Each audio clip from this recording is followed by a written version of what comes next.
महाराष्ट्र में आए दिन सत्ता पक्ष और विपक्ष एक दूसरे पर निशाना साधता रहता है। महाराष्ट्र के मुख्यमंत्री एकनाथ शिंदे ने फिर उद्धव ठाकरे की आलोचना करते हुए एक असुरक्षित पार्टी का विकास कभी नहीं कर सकती।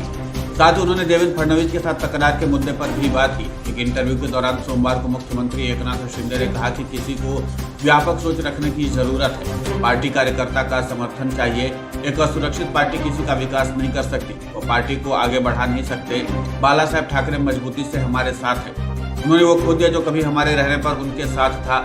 ठाकरे 2.5 साल मुख्यमंत्री रहे। इस दौरान उन्होंने एक भी फाइल पर हस्ताक्षर नहीं किए। वो अपना घर ही मुश्किल से छोड़ा करते थे।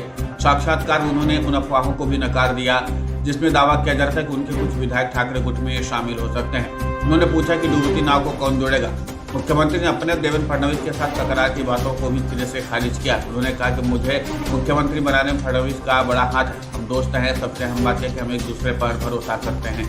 अजित पवार के शामिल होने पर उन्होंने कहा कि परिवार को राजनीति में अपने अहम को अलग रखना होता है। आप एक सक्रिय वरिष्ठ और अच्छे नेता को लंबे समय तक दबाकर नहीं रख सकते। उप मुख्यमंत्री देवेंद्र फडणवीस और अजित पवार मुख्यमंत्री एकनाथ शिंदे से मुलाकात के बाद देर रात वर्षा से रवाना हुए। भाजपा युवा मोर्चा के पूर्व सचिव नवनाथ पारखी ने उप मुख्यमंत्री देवेंद्र फडणवीस को पत्र लिखकर के कुछ सवालों के जवाब मांगे।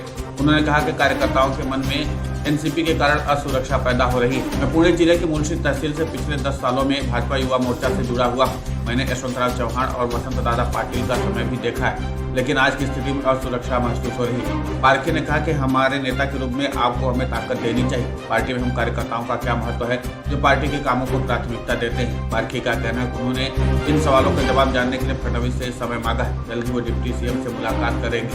महाराष्ट्र में सत्तारूढ़ शिवसेना के विधायकों ने अयोग्यता के लंबित मुद्दे पर महाराष्ट्र विधानसभा अध्यक्ष के नोटिस का जवाब देने के लिए अतिरिक्त समय मांगा है।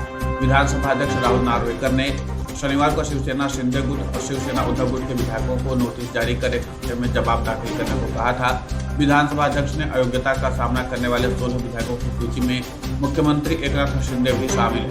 हालांकि उद्धव ठाकरे ने सोमवार को देवेंद्र फडणवीस के गृह क्षेत्र नागपुर में एक जनसभा में कहा कि देवेंद्र फडणवीस की स्थिति इतनी विचित्र हो गई, असहनीय है और इसे शब्दों में बयां करना मुश्किल है।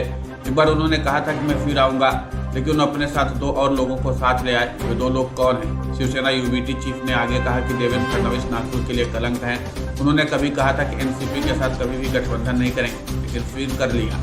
बीजेपी नेता के न हाँ का मतलब न ना का मतलब होता है। उद्धव ठाकरे ने देवेंद्र फडणवीस के पुरानी ऑडियो क्लिप माइक्रोफोन पर सबको सुनवाई। पूर्व सीएम ने कहा कि वे अब कह रहे हैं उद्धव ठाकरे ने हमें छुरा घोंपा। सबसे पहले किसने उद्धव ठाकरे की पीठ में छुरा घोंपा? वे 2014 से 2019 तक सत्ता में थे। 2014 में शिवसेना ने गठबंधन नहीं तोड़ा, तब मैं कांग्रेस में नहीं गया था। मैं वहीं था और मैं वहीं हूँ। कुल मिलाकर के महाराष्ट्र में एक बार फिर से सियासी पारा हाई हो चुका है। इन सबके बीच में अब एक बार फिर आरोपों और प्रत्यारोपों का दौर शुरू हो चुका है। और जिस तरीके से महाराष्ट्र के मुख्यमंत्री एकनाथ शिंदे ने एक बार फिर से एकजुटता के लिए हुंकार भरी है, उससे साफ है कि आगे चल करके भी कम से कम शिंदे और फडणवीस के बीच में कोई तकरार नहीं है। देखना दिलचस्प होगा कि आगे जिस तरीके से एनसीपी की एंट्री के बाद तमाम कयास लगाए जा रहे हैं, उनको आगे कितना बल मिलता है।